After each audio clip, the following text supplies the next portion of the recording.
Welcome to Just So Sewing. Today I'm going to show you how I add the Belladonna skirt from Samantha Marie Designs. Goodness, that's a tongue twister for me for some reason. I'm going to add the Belladonna skirt to the Petal top with the big bishop sleeves that Petal has. It's one of my daughter's favorite, and I usually add a lettuce hem to the bottom. So let me start by telling what you need. So my son picked the fabrics, and she picked what she wanted. I had her go get a dress she already had that she liked out, and we picked that one. So let's see here. Okay, so the green is going to be the top. It's going to be all the petal stuff. So you're going to need, here I have the sleeves are quite big. These are the bishop sleeves. I am holding it right. They'll be gathered at the top. So you'll need 2 of those. This is a lined pattern. For your sleeves, you'll have your cuffs here. There's 2 of those. Then you will need a front bodice, and my back bodice is missing. Oh, here it is. My back bodice.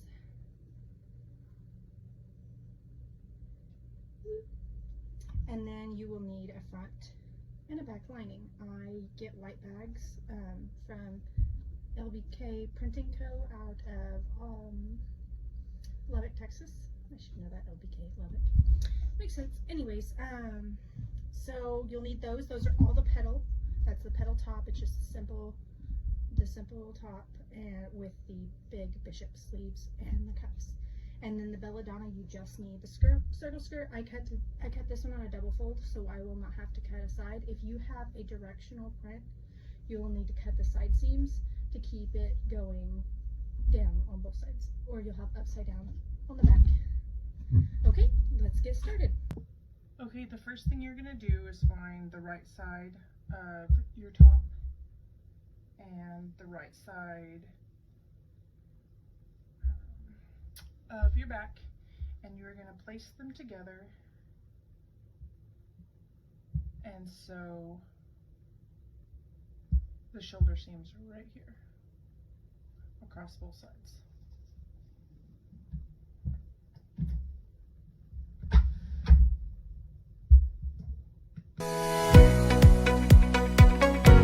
Okay, as you see here, we have sewn them together, and now we're going to do the same for the mane. This is the lining.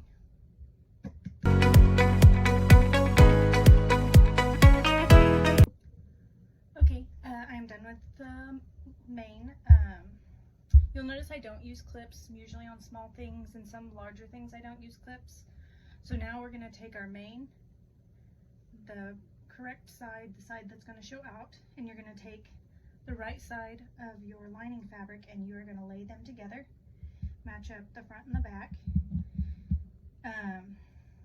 If you want to use clips all the way around, please do whatever feels comfortable to you. I'm at the point where I feel more comfortable without clips. It takes me a lot longer, and sometimes I don't even clip them right. So what I do clip is I clip these seams together because I want them to match up. And this is something I didn't learn until later in sewing. You want to what's called nest your seams. So you'll put, sorry, my timer went off. You'll put your lining going one way, the seam, and you'll put your mane going the other way, so they just fit together nice and snug right there when they go across, and it keeps them a lot flatter and not as bulky. But this is where I just pin them at the seams, I nest them, and then I pin them. Or, well, I clip them. Me and pins have a love-hate relationship. I use them if I have to, like pockets and things that require you to clip in the middle of the bodice. Okay, now we sew these together. We just sew right around the neckline. We are looking good. So now what we are going to need to do is sew the side seams to our mane and our lining. So we're just going to line this this up right sides together, this up these sides right side together, and just sew along each seam. So I'm going to do that now. And now we have the side seams sewn together so it looks adorable. Not like I have this pulled all the way out. Adorable. And we are ready to add our arms. So these are bishop sleeves, so we will have to gather them first. So let's get started on gathering.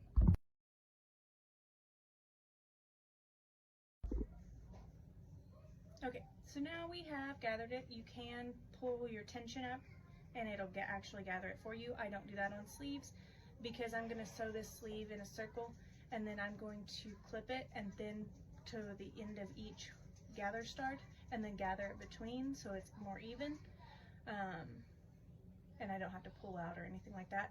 So I'm going to sew this sleeve together and then we are going to start pinning and I will gather it up.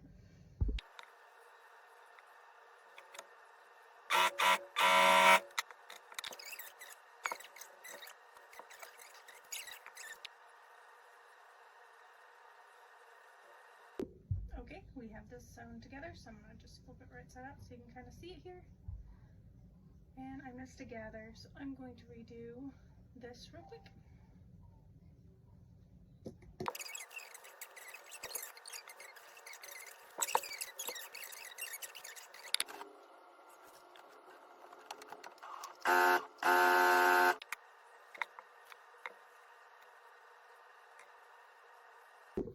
And just like that, we're back to pulling gathering stitches on another sleeve.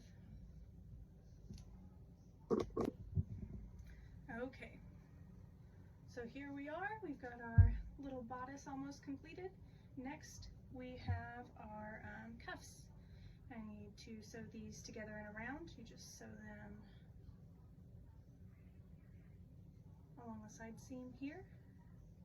So I'll do that real quick.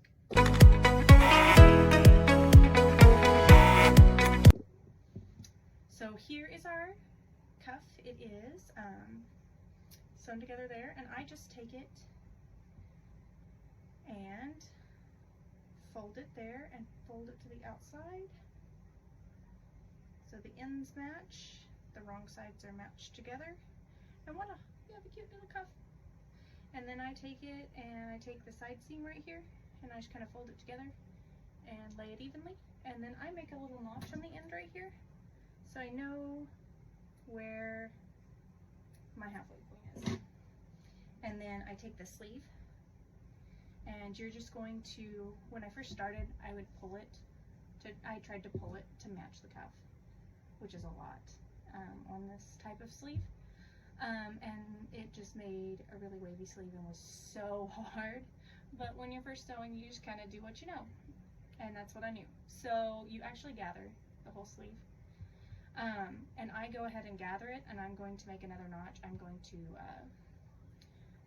my seam, match it up to the other end, and I'm going to make another little notch, and then I'm going to put just one row of basting stitches around the whole thing, and then I'm going to match my seam and my notch up to my cuff, and then pull my gathering stitches together so that it gathers evenly the two sides.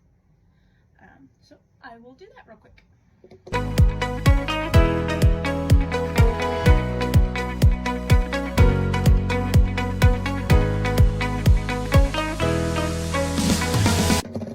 Okay, and as you see here, I have them gathered all around. And I do speed through a lot of me just sitting there doing the work and sewing on your sewing machine or serger can be loud and cover stitch. So then that can be annoying. And also these videos get very long, and if you're like me, your attention span for videos is not that long. But say there's like a concept like this that you'd like to see me just go over that one concept and you actually just sit there and watch as I pull it or sew it on because you're like, I just don't understand how to get this through my machine correctly or whatever, just leave me a comment or send me a message and I can do a small video on just that portion of it. So it won't be a whole long video, you don't have to search through. So we are ready to sew this cuff on, so I am going to do that real quick.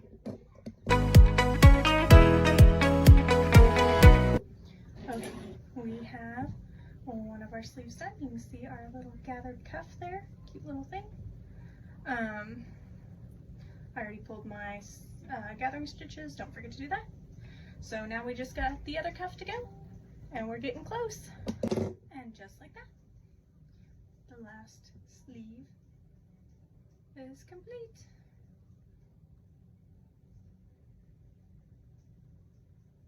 There it is. I was like, I saw a thread. I wear threads daily.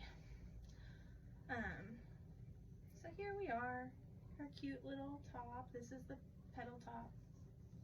I guess I have it backwards, that's the back. This is just the petal top, and next we're gonna add the Belladonna skirt.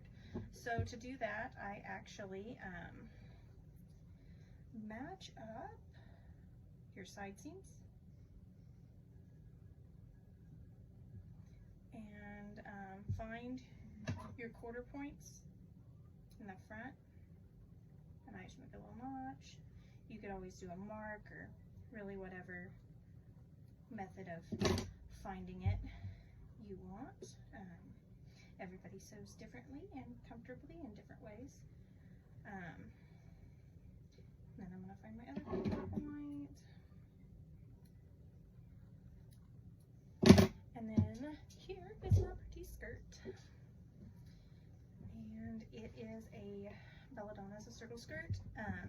I did mine on a double fold, which means I have no side seams. And I did that because this pattern doesn't go upside down. I mean, it can technically, but you wouldn't be able to tell. So if you have a directional print, meaning like it goes only one way, you would just cut side seams. So you cut it on a single fold is what it's called. And then you sew these side seams together, right sides together.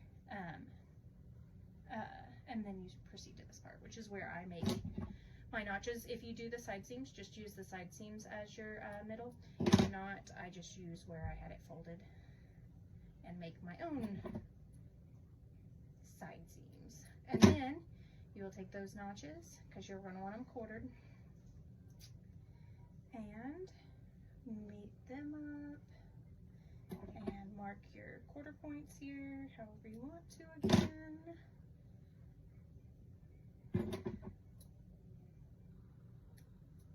And now you are going to turn this inside out.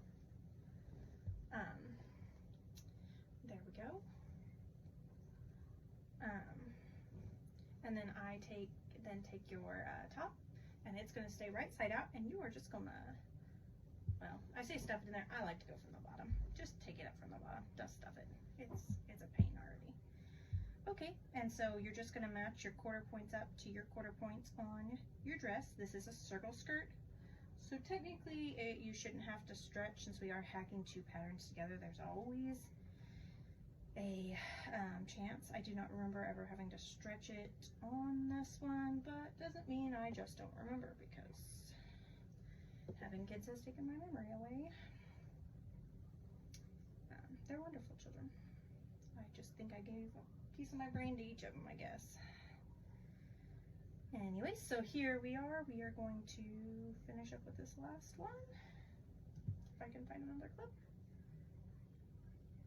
And voila. So now we are ready to sew this together. Turn this puppy back out, and we have an absolutely, sorry I need a better angle, but an absolutely adorable little dress. I still need to hem the bottom here. And then since this is a lined top, I don't do the neckline. Also, if you notice, I did not have to pull. So we have a nice, clean, smooth line here. On twirl dresses, I do not top stitch. I don't love the look. You can absolutely top stitch here, especially if you're using a fabric that maybe flips up or whatever. If you do find wavy lines, like you hold this up and it just waves, like I have a dress somewhere, I'll find it for you sometime, because we all go through learning curves.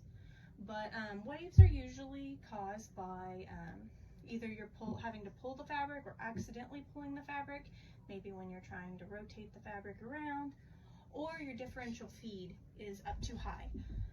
So the differential feed on mine is right here, and it's how fast the feed dogs move, I believe that is. I'm no sewing expert, don't get me wrong. Look this stuff up for yourself if you want to make sure I'm exactly right, because it may not be. This is all from experience, but it's so it feeds it through. If it feeds it through like faster, I guess, I turn it up for like things I need more stretch on in areas. But for this, if you do need the stretch, so you don't want to turn it like way up. But if you turn it too far up, when you have like, especially if you have like thin fabrics or heavy fabrics, it will cause it to wave as well. You can kind of take some of that out with a cover stitch, but that won't always take it out. You can also steam it to try to get the waves out, but I would just be careful on or just be conscious of pulling, and if it's not matching up, maybe something's wrong with the pattern, or maybe the seam allowances you used on the top were incorrect. And if that happens, be careful, because all pattern companies tend to have different seam allowances. Do I always follow them? No, I like to fly by the seat of my pants, and sometimes that bites me, and sometimes, especially with knit fabrics who are forgiving, I'm okay. But I have gotten burnt a few times. Now, please do not do that with woven fabrics. You will cry, because they will not match up, and there is no forgiveness there. As you can tell, I sew a lot more with knits. Okay, but anyways, now that I've talked your ear up, we will work on hemming these babies so we can get it done. Welcome to my cover stitch. I have a Genome Cover Pro 1000 CPX. Someday I would love to have a baby lock, or even the new 3000 CPX. I heard you can chain off on it. Oof, that makes my sewing heart so happy. So maybe someday in my dreams, I will get that. But anyways, let me see. Okay, so you check your hems. I have no idea what this one's supposed to be hemmed at. I would assume a ½ inch, which is usually what I do with most of mine. Patterns are just suggestions unless you're wanting them to fit exactly, but if you're sewing for customers or even your kids, please go by measurements. If you're sewing for customers, most customers, unless they specifically send you measurements, are just going to go by ready to wear. So what I tend to do with that is I do post a set ready to wear size chart, and then when I go to sew like a pattern like this, I look at the ready wear size chart, and then I compare it to the size chart of the company I am or the pattern I'm sewing, and say they picked a large. Well, if a large in ready to wear is not, or a 10, I'm doing adult now, but anyways, if it doesn't equal, if the what the standard size, what I have, because I have the inches and everything on there, whatever it correlates onto that patterns is what I make for a large for that. So it may not actually be a large in the pattern, but it is what my company considers, my shop considers a large. So I'm gonna go ahead and hem this. Do I wing this? Do I sew this exactly and pin it all the way around? Absolutely not, I wing it. But the other thing, because I have a feel for it now, but the other thing on this is a circle skirt, so it's not straight across.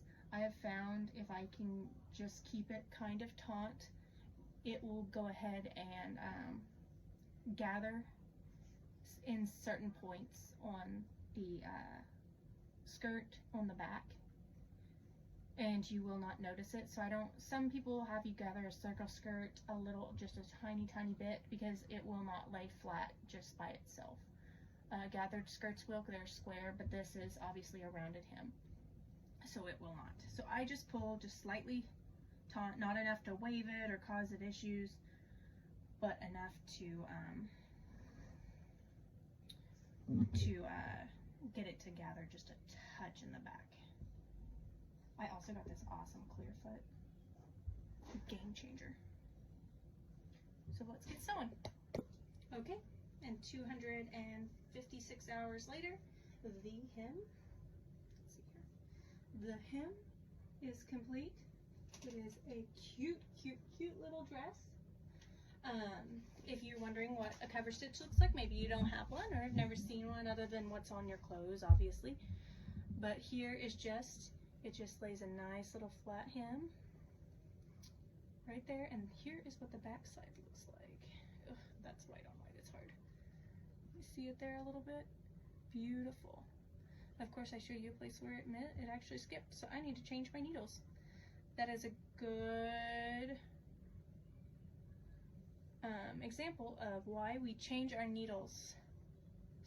I don't know how many hours, but when I see my first skipped stitch, I usually do. Luckily, this is for my daughter. I'll let her wear it until something falls out, which she's not too hard on clothes. Well, she is, but not. I don't have a lot of hems come out, even if I have skipped a stitch. So I may make a video on changing my needles on these, since that's what I've got to do. But this is so cute. I'm in love with it. So there's the back. So that's, once again, this is the petal top. This is the Belladonna skirt. And I actually am laughing at myself because I planned on doing a lettuce hem on this, and I did not. I did a regular hem. So I'll talk to my daughter. I may get to show you guys how to rip out this hem and put a lettuce hem if that's what she wants. Thank you for joining me in Just So Sewing. Let me know if there's anything you want to see, any kind of tutorials or hacks.